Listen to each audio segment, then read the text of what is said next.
8 horas e 14 minutos, participações no nosso WhatsApp, 991095099. O Alexandre, ele é lá de Santa Helena, região sudoeste de Goiás. Grande abraço para nossa audiência em Santa Helena. Ele dizendo que esse desgoverno aí está afundando o Brasil. Já são quantos bilhões negativo? Participação também do Cássio. Cássio dizendo que a esquerda é maligna. Onde eles colocam a mão, há somente destruição, na opinião do Cássio. Francisco Donizete, ele disse que era PT desde criança. Depois do mensalão, tomou ódio do PT. Francisco Donizete também sempre participa conosco. Mande a sua opinião. Canal da TV Brasil Central no YouTube e o WhatsApp 991095099.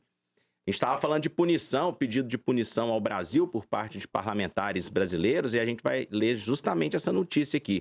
No início de março, uma comitiva de deputados brasileiros, capitaneada por Eduardo Bolsonaro, passou cerca de uma semana em Washington, capital dos Estados Unidos, para angariar apoio político e tentar convencer os parlamentares republicanos de que o Brasil não é mais uma democracia. Eles defendem, por exemplo, que os Estados Unidos aprovem uma lei para penalizar as autoridades brasileiras sob a justificativa de violação dos direitos de conservadores e que imponham sanções ao país sul-americano para que a suposta ditadura de esquerda seja derrotada.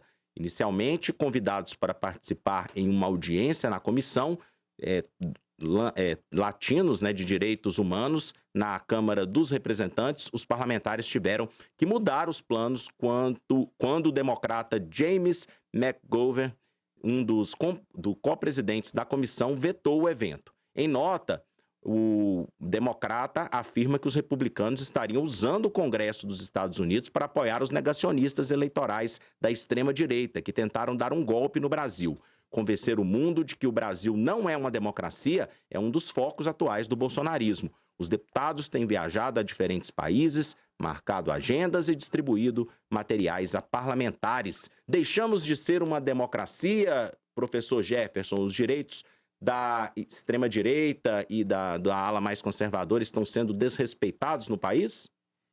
Não, eles querem ter direito de cometer crimes, né? E eu acho que você pode ter direito de cometer crime, mas você não pode ter direito de fugir da punição, né? Igual eles querem anistia depois do 8 de janeiro, mas aquilo lá foi uma atividade criminosa.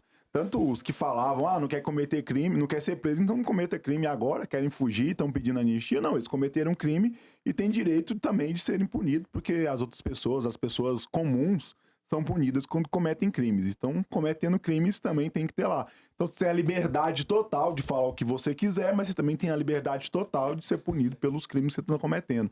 Agora, o que acontece é que eles se acostumaram durante os últimos 4 anos, achando que não seriam tocados, porque o presidente da República falava qualquer tipo de peripécia, utilizando o próprio Palácio do Planalto, divulgava notícias mentirosas, incentivava o discurso de ódio e falava que não ia obedecer decisões judiciais. Então agora ele está sendo punido pelo que ele falou. Eu acho que ninguém colocou nenhuma palavra na boca de Jair Bolsonaro quando ele disse que não ia obedecer decisão judicial, quando ele incentiva isso, quando ele faz uma reunião de cunho golpista, quando ele foi vender joia no exterior. Tudo isso, ninguém está sendo perseguido, eles estão respondendo pelas ações que eles fizeram, pelas próprias falas.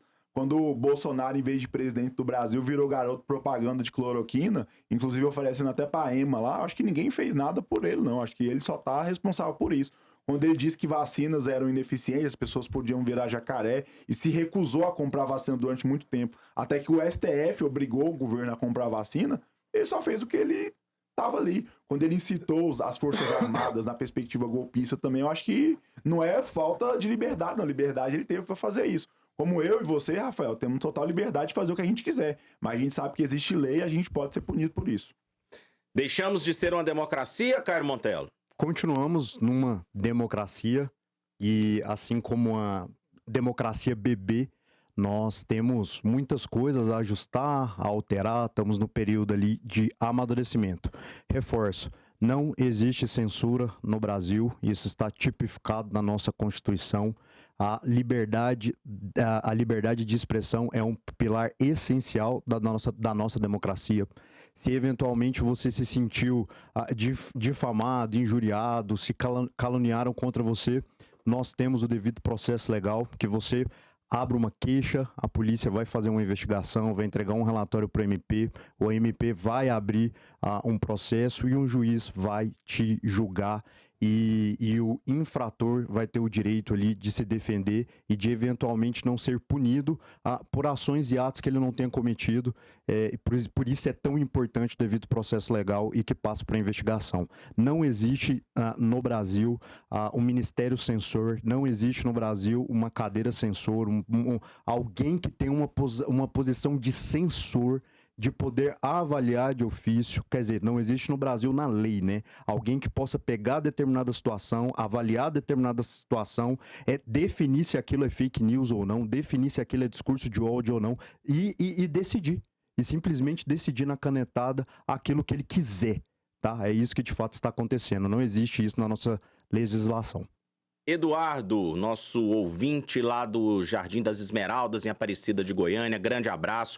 Ele está dizendo aqui que parece uma piada. A família Bolsonaro ir aos Estados Unidos para pedir àquele país que criem leis para serem aplicadas aqui. Ele está questionando, então, essa ida lá do Eduardo Bolsonaro aos Estados Unidos. E a gente tem participado. Soares. Rafael, qual que é o nome desse ouvinte? Esse ouvinte lá de Aparecida de Goiânia sempre participa conosco, é o Eduardo, lá do Jardim das Esmeraldas. Não é que os Estados Unidos vai criar uma lei. A tentativa é, por exemplo, a Venezuela é um país que os Estados Unidos não se familiarizam, não existe uma familiaridade. E os Estados Unidos acaba gerando restrições em virtude do posicionamento político da Venezuela. Então, provavelmente, esses parlamentares foram até lá para mostrar que existe uma similaridade, né, com autoritarismo e etc. E os Estados Unidos gerar algum tipo de restrição, algum tipo de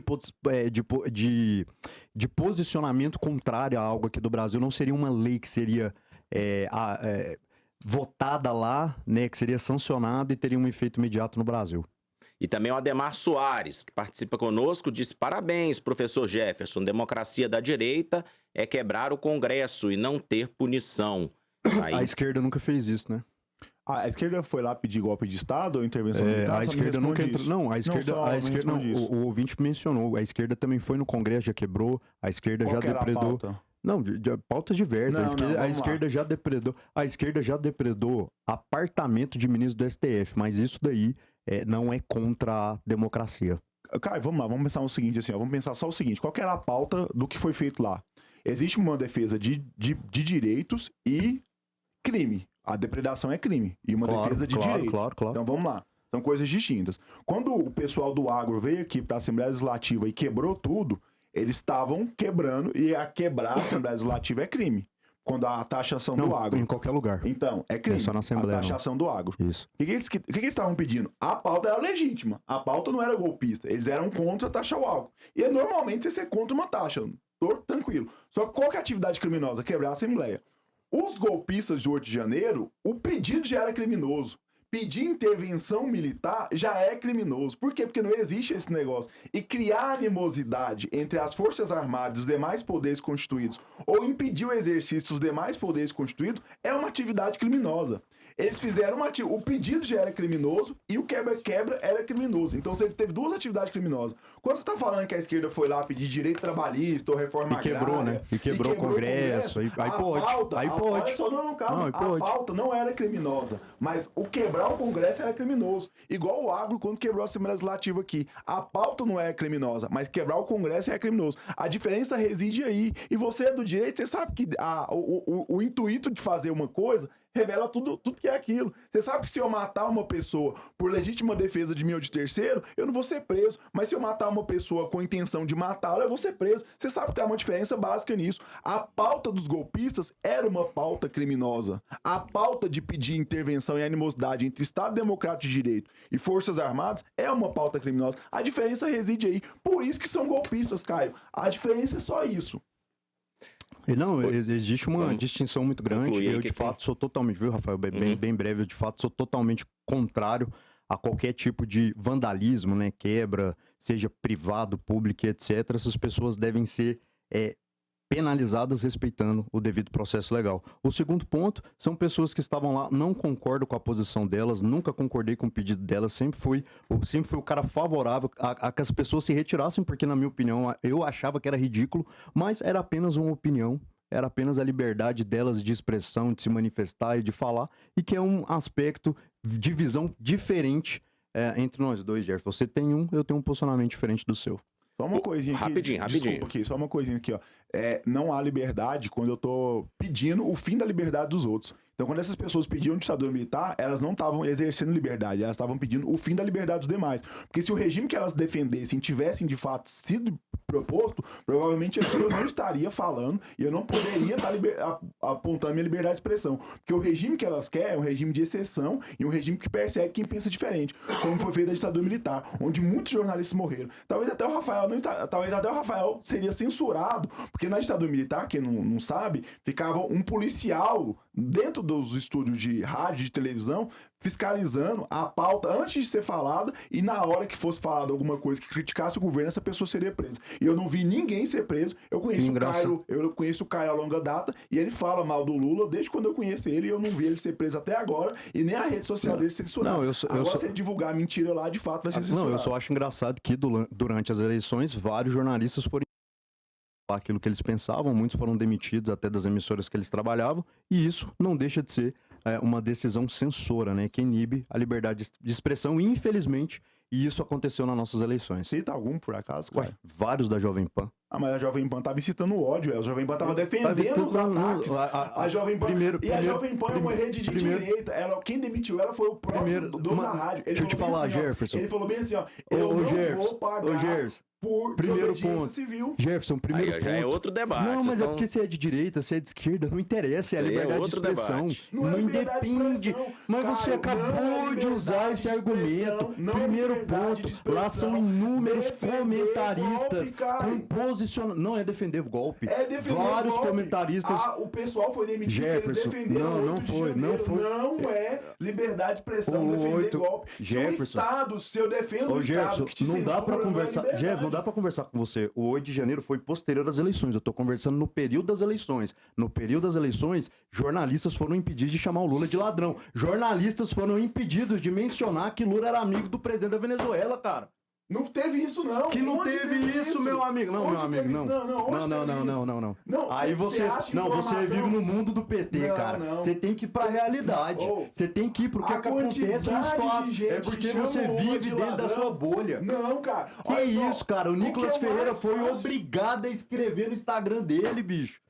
Você tem que sair da sua bolha e ver o que acontece. Não, ele foi obrigado a se redimir por uma fala que ele mencionou o Lula, uma opinião dele sobre o Lula, e ele teve que voltar atrás por uma determinação do Alexandre de Moraes. Acabou, ponto. Isso foi o quê? Foi TSE, não foi? Alexandre de Moraes, de ofício, censor da liberdade de expressão. Não é, cara. Mas ele é o cara que comete excessos. O TSE é colegiado, de ofício. as reformas, de ofício, as restrições nas redes sociais, as restrições foram de... Mas é ele que tá cometendo excesso. Não há tempo para mais nada, 8 horas e 27 minutos. Amor, ódio, tem muitos sentimentos envolvidos. 8 horas e 28 minutos, vamos encerrar o Mundo em Sua Casa nesta parte da política de hoje. Agradecer aos nossos convidados, comentaristas dessa sexta-feira, que vão extravasar, eu tenho certeza, nesse final de semana. Professor Jefferson Acevedo, historiador, professor, muito obrigado pela participação. Vai extravasar, toma uma água aí, descansa. Até a próxima, sexta-feira. Até a próxima, Rafael. Até a próxima, Caio. Muito obrigado pelo debate. Vamos extravasar esse final de semana. Tem um casamento pra mim, do John. E vamos que vamos, né? Estou sempre à disposição para debate. Se o pessoal quiser continuar o debate na minha rede social, é @professor Acevedo. E tamo junto. E, Caio, não sonha com cabeça de ovo, não. Cairo Montelo, também deve ter muitos eventos esse final de semana, vai extravasar. Muito bom dia para você, excelente fim de semana. Provavelmente, Rafael, eu que agradeço. Obrigado, Jefferson, obrigado a todos aqui que integram a equipe da TVC. E para mim é sempre uma honra poder participar dessa bancada. Muito obrigado.